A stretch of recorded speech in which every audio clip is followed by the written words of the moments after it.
اعوذ باللہ من الشیطان الرجیم بسم اللہ الرحمن الرحیم۔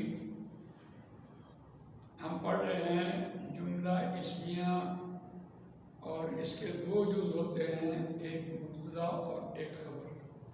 مبتدا ہمیشہ معرفہ ہوتا ہے، حالت فاعلی ہوتی ہے، اور خبر نکرہ ہوتا ہے، حالت فاعلی ہوتی ہے۔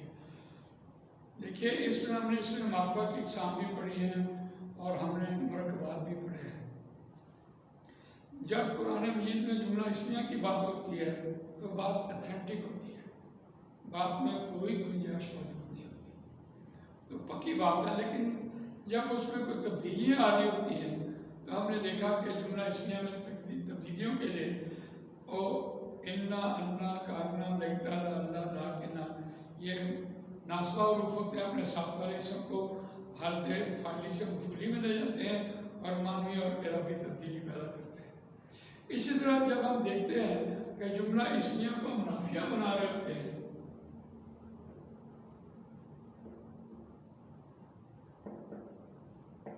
تو پھر بھی اس میں معنوی تبدیلی اور اعرابی تبدیلی پیدا ہو رہی ہوتی ہے، اور یہ کمال مضمون ہے۔ دیکھیے ہم جملہ اسمیہ کو نافیہ بنانے کے لیے اس کے شروع میں یا ہم لیسا لگاتے ہیں یا ہم ما لگاتے ہیں۔ جب ما اور لیسا کسی جملہ اسمیہ کے شروع میں آ رہا ہوتا ہے تو یقیناً اس کی خبر میں تبدیلی آ رہی ہوتی ہے۔ دیکھیے خبر ہم نے دیکھا، مثال کے طور پر الولد قائم، تو جب ہم اس کے شروع میں لیسا لگائیں یا ما لگائیں تو یقیناً اس کا جو مبتدا ہے وہ تبدیل نہیں ہوتا، اس کی خبر جو ہے وہ حالت فاعلی سے مفعولی میں چلی جاتی ہے۔ تو اس طرح سے ہوگا لیس الولد،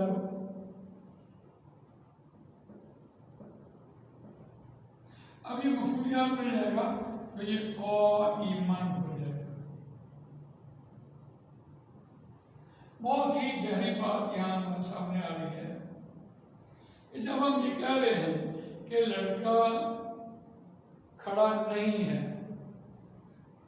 بھئی لڑکا یہاں تو لڑکا کھڑا ہے اور یہاں ہم کہہ رہے ہیں کہ لڑکا کھڑا نہیں ہے، اور اس کی جو خبر ہے اس کو بطور مفعول لے کے آئے، معنوی تبدیلی اور اعرابی تبدیلی دونوں ہم نے یہاں دیکھی تبدیل آئی ہے۔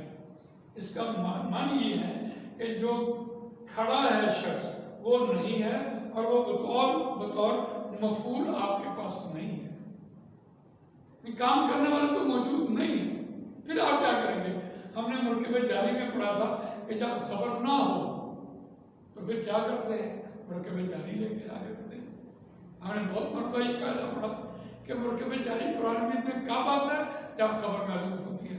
تو یہاں دیکھیے قائمن حالت مفعولی ہے اور یہاں یہ خبر تھا، اب ہم کہہ رہے ہیں کہ جو خبر ہے وہ نہیں ہے، یعنی جو مفعول ہے وہ نہیں ہے۔ پھر اس کے لیے کیا ہم کہیں؟ ہم کہتے ہیں کہ پھر اس کو یہ کریں لیس الولد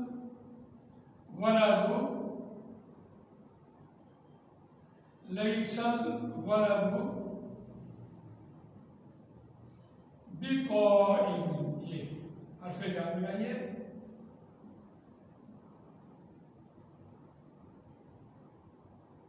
یہ قاعدہ ہوگا۔ یہ قاعدہ کہاں سے آیا؟ وَمَا اللَّهُ بِغَافِلٍ، اور اللہ بے خبر نہیں ہے۔ دیکھیے قرآن مجید کی مثال سے ہم دیکھتے ہیں، بہت آسان مثال ہمارے پاس ہے، ہم مؤمنون،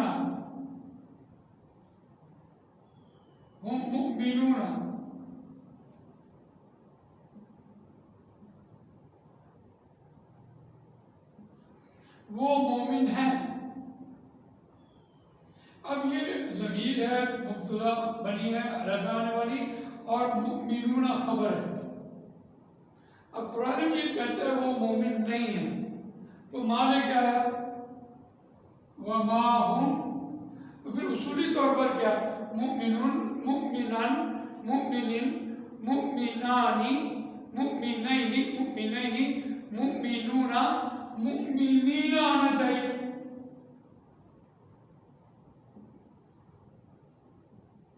اب دیکھیے کیونکہ مؤمنین حالت مفعولی ہے اور ہم کہہ رہے ہیں مفعول موجود نہیں ہے، قرآن یہ کہہ رہا ہے، تو قرآن نے اس قاعدے کو کیسے اپلائی کیا کہ جب مفعول موجود نہ ہو تو پھر آپ کیا کریں؟ وَمَا هُمْ بِمُؤْمِنِينَ۔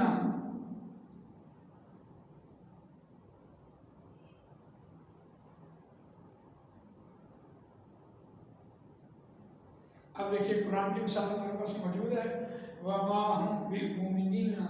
اسی طرح ہم نے اپنی بات کو مکمل کیا کہ جب ما اور لیسا لگانے سے جملہ اسمیہ کو ہم نافیہ بنائیں تو اس میں معنوی اور اعرابی تبدیلی پیدا ہوتی ہے، اور پھر اس وقت کو ہم جو ہے وہ ماں کا اسم کہلا رہا ہوتا ہے اور بِمُؤْمِنِينَ ماں کی خبر کہلاری ہوتی ہے۔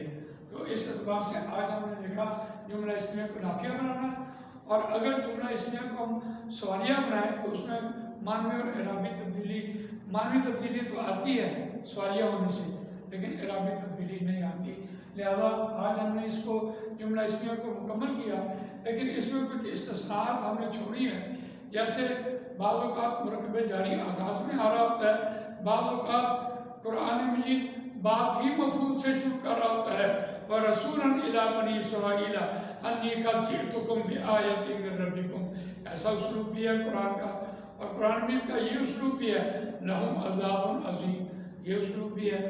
تو یہ سارے اسلوب جو ہیں یہ اس کے استثناءات میں آتے ہیں، انشاءاللہ باقی اگلی نشست میں ہم یہ باتیں مکمل کریں گے۔ جزاک اللہ خیر۔